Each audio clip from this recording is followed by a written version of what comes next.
থাকে মানে বিহুৰে বিনা বা ঐ বিহু গলে বিনা বাকা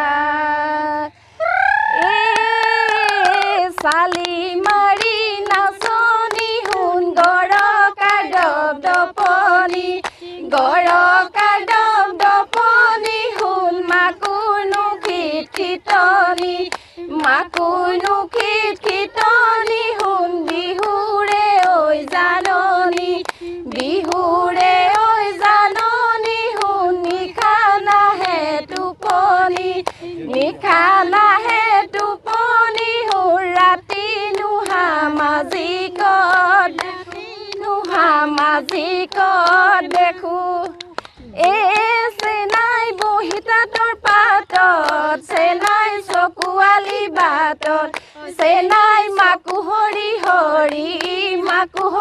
হৰি পৰে চেনাই ঘৰতো মন নবহে চেনাই পৰতো মন নবহে চেনাই বিহুলৈ মনত পৰি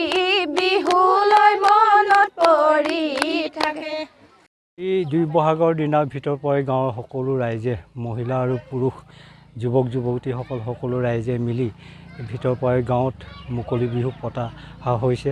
আজি কেইবাবছৰো হ'ল একেৰাহে আমি পাতি আহিছোঁ। গতিকে আজিৰ দিনটোত আমি সকলো উলহ মালৰে মানে প্ৰথম কাৰ্যসূচী আছিলে আমাৰ পতাকা উত্তোলন ইতিমধ্যে শেষ হৈছে। তাৰ পাছতে আছিলে স্মৃতি তৰ্পণো শেষ হ'ল। তাৰ পাছত কণী যুঁজ আৰু চিত্ৰাংকন প্ৰতিযোগিতা ইতিমধ্যে চলি আছে।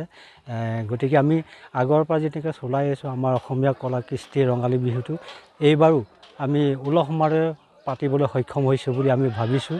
আৰু আমাৰ ডেকা গাভৰু সকলোৱে লগ লাগি বুঢ়া ডেকা গাভৰু সকলোৱে লগ লাগি অনুষ্ঠানভাগ পাতিছোঁ।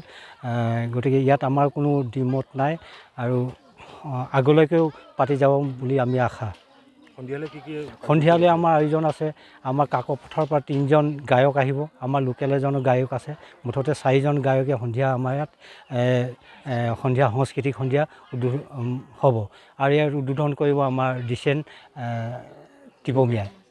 সাংস্কৃতিক সন্ধিয়া দিছেন টিপমীয়াই উদ্বোধন কৰিব।